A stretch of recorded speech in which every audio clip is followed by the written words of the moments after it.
नमस्कार फ्रेंड, मी ॲडव्होकेट संजय गुरव. आज आपण भारतीय संविधानातील अनुच्छेद 12, आर्टिकल 12 ह्या कलमाअंतर्गत येणाऱ्या तरतुदींचा आज आपण आढावा घेणार आहोत. सविस्तरपणे माहिती मिळवणार आहोत. कोणकोणत्या तरतुदी ह्या अनुच्छेद 12 मध्ये आलेल्या आहेत त्या समजून घेणार आहोत. भारतीय संविधानाचे अनुच्छेद 12 आर्टिकल 12 हे अत्यंत मूलभूत आणि महत्त्वाचे कलम आहे. संविधानाच्या भाग 3 मध्ये मूलभूत हक्कांमध्ये हिची सुरुवात या कलमाने होते.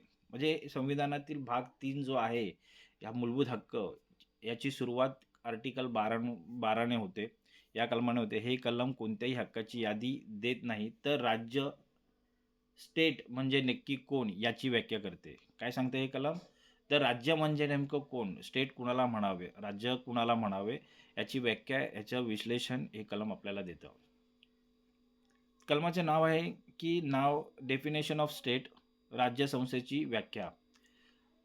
In this part, unless the context otherwise requires, the state includes the government and parliament of India and the government and the legislature of each of the states and all local or other authorities within the territory of India or under the control of the government of India. काय म्हणते हे कलम?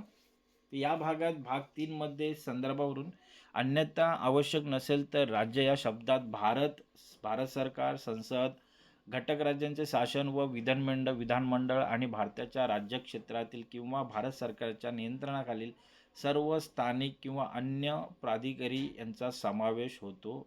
यांना आपण राज्य म्हणू शकतो. सोप्या शब्दात स्पष्टीकरण काय घेता येईल? तर मूलभूत हक्क हे आपल्याला कोणाविरुद्ध मिळाले आहेत?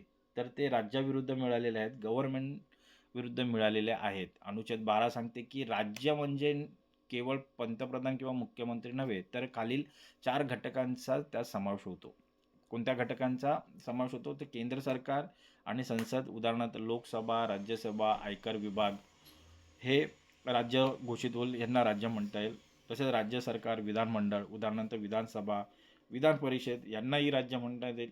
तसेच स्थानिक स्वराज्य संस्था, उदाहरणार्थ नगरपालिका, महानगरपालिका, ग्रामपंचायत, जिल्हा परिषद यांनाही आपण राज्य म्हणू शकतो, यांनाही स्टेट म्हणता येईल. तसेच इतर वैधानिक संस्था, अदर ऑथॉरिटीज, ज्या संस्थांना कायदे बनवण्याचा किंवा अंमलबजावणीचा अधिकार आहे, असे LIC, ONGC, सेल, विमानतळ प्राधिकरण यांनाही आपण संस्था म्हणू शकतो. त्यांनाही आपण राज्य म्हणू शकतो. हे कलम का अस्तित्वात आले? की मूलभूत हक्क हे नागरिकांना दिलेला हमी आहेत. काय ते मूलभूत हक्क नागरिकांना दिलेल्या हमी आहेत. जर एखाद्या व्यक्तीच्या हक्कांचे उल्लंघन झाले तर तिने कुणाविरुद्ध न्यायालयात जायचे हे स्पष्ट करण्यासाठी राज्य या शब्दाची व्याप्ती ठरवणे आवश्यक होते. सरकारचे स्वरूप मोठे असल्याने सामान्य माणसाला हे कळावे की अगदी ग्रामपंचायतीपासून ते संसदेपर्यंत सर्वजण संविधानाला बांधील आहेत. म्हणून हे कलम अस्तित्वात आलेले आहे. कलमाचे महत्त्व आणि उद्दिष्ट काय? तर हक्कांचे संरक्षण. मूलभूत हक्क हे केवळ कागदावर राहू नयेत, तर ते कोणाकडून पाळले जावेत हे स्पष्ट करणे. उत्तरदायित्व, अकाउंटेबिलिटी कुणावर असेल तर सरकारी किंवा सरकारी नियंत्रण असलेल्या संस्थांना उत्तरदायी बनवणे. व्याप्ती वाढवणे, केवळ निवडून आलेले प्रतिनिधीच नव्हे तर सरकारची नोकरशहा व संस्थांनाही हक्कांच्या चौकटीत आणणे. म्हणून हे कलम अस्तित्वात आलेलं आहे. कलमांचे उल्लंघन आणि शिक्षा काय, उपाय काय ते पाहूया. कलम 12चे स्वतःचे उल्लंघन होत नाही. काय तर ह्या कलम जे आहे त्याचं हे स्वतःचं 12 जे कलम आहे त्याचं स्वतःचं उल्लंघन होत नाही. पण जर या व्याख्येत येणाऱ्या कोणत्याही संस्थेने, उदाहरणार्थ पोलिसांनी किंवा नगरपालिकेने तुमचे मूलभूत हक्क नाकारले तर उपाय काय मिळवू शकता, घेऊ शकता तुम्ही अनुच्छेद 32 नुसार ते सर्वोच्च न्यायालयात जाऊ शकता. अनुच्छेद 226 नुसार उच्च न्यायालयात दाद मागू शकता. मूलभूत हक्कांमधील अनुच्छेद 32.1, कलम 32.1 मूलभूत हक्क आहे. त्या कलमानुसार आपण थेट आपल्या मूलभूत हक्कांचं जर उल्लंघन झाल्यास आपण ते अनुच्छेद 32चा वापर करून आपण थेट सर्वोच्च न्यायालयात दाद मागू शकतो. अनुच्छेद 32 हा एक आपला मूलभूत हक्क आहे. त्यात तरतुदी आहे की जर आपल्या कोणत्याही मूलभूत हक्कांचं उल्लंघन झाल्यास तर तुम्हाला कनिष्ठ वरिष्ठ न्यायालयात किंवा उच्च न्यायालयात न जाता तुम्ही थेट सर्वोच्च न्यायालयामध्ये आपल्या मूलभूत हक्कांच्या उल्लंघनाबाबत, हननाबाबत तुम्ही दाद मागू शकता. तसेच 226 नुसार, अनुच्छेद 226 नुसार उच्च न्यायालयात दाद मागण्याची तरतूद केलेली आहे. शिक्षा काय होऊ शकते? या कलमाचं उल्लंघन झालं, न्यायालयात त्या संस्थेचा संस्थेचा आदेश रद्द करू शकते, क्वॅश करू शकते आणि पीडित व्यक्तीला भरपाई देण्याचे आदेश देऊ शकते. न्यायालयीन प्रकरणेवर निर्णय. या कलमावर अनेक महत्त्वपूर्ण खटले झाले आहेत, ज्यांनी राज्य या शब्दाचा अर्थ विस्तारला. राजस्थान वीज मंडळ विरुद्ध मोहनलाल 1967 मधला हा खटला आहे. न्यायालयाने सांगितले की ज्या संस्थांना कायदा किंवा नियम बनवण्याचा अधिकार आहे, त्या सर्व संस्था राज्य आहेत. सुखदेव सिंग विरुद्ध भगत राम 1975 मधला खटला आहे. LIC, ONGC, IFC यांसारख्या संस्थांना राज्य घोषित केले गेले. अजय हसिया विरुद्ध खालिद मुजीब 1981 मधला खटला आहे. न्यायालयाने 5 ते 6 कसोट्या दिल्या. जर एखाद्या संस्थेचे पूर्ण भांडवल सरकारचे असेल किंवा त्यावर सरकारचे सखोल नियंत्रण असेल तर ती संस्था राज्य आहे हे घोषित केलं, असा निर्णय दिला.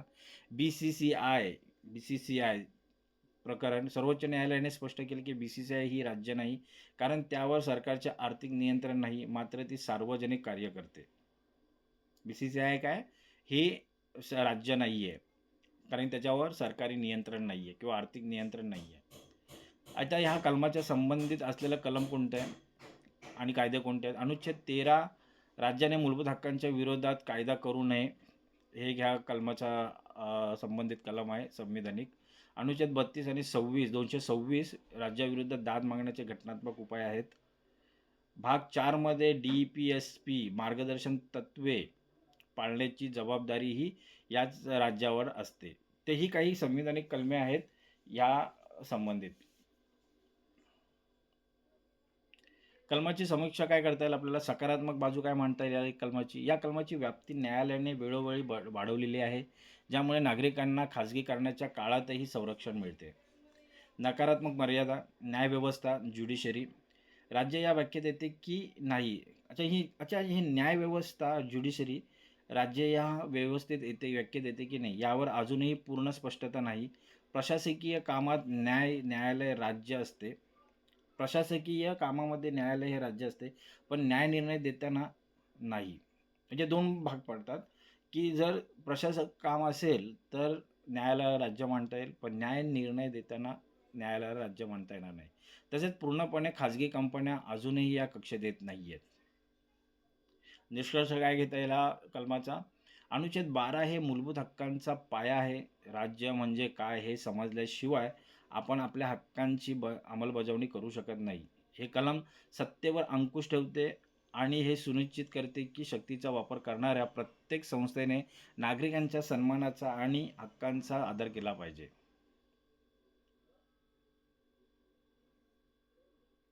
तर मित्रहो, आज आपण भारतीय संविधानातील अनुच्छेद 12 हे चांगल्या प्रकारे समजून घेतलेलं आहे. त्या अनुच्छेद 12 मधील तरतुदी समजून घेतलेल्या आहेत. हे कलम कशासाठी अस्तित्वात आलेलं आहे, याचं महत्त्व काय, उद्दिष्टे काय, ते आज आपण इथे समजून घेतलेलं आहे. असेच कायदेविषयक माहिती मिळवण्यासाठी तुम्ही आमचे व्हिडिओ पाहत राहा. आमचं चॅनल सबस्क्राईब करा, फॉलो करा आणि हे इतरांनाही, तुमच्या प्रियजनांना, मित्रांनाही फॉरवर्ड करा, जेणेकरून त्यांनाही कायदेविषयक ज्ञान प्राप्त होईल, त्यांनाही कायदेविषयक माहिती मिळत राहील. हे कलम चांगले समजून घेण्यासाठी हा व्हिडिओ तुम्ही वारंवार पहा. धन्यवाद. आज आपण इथेच थांबूया.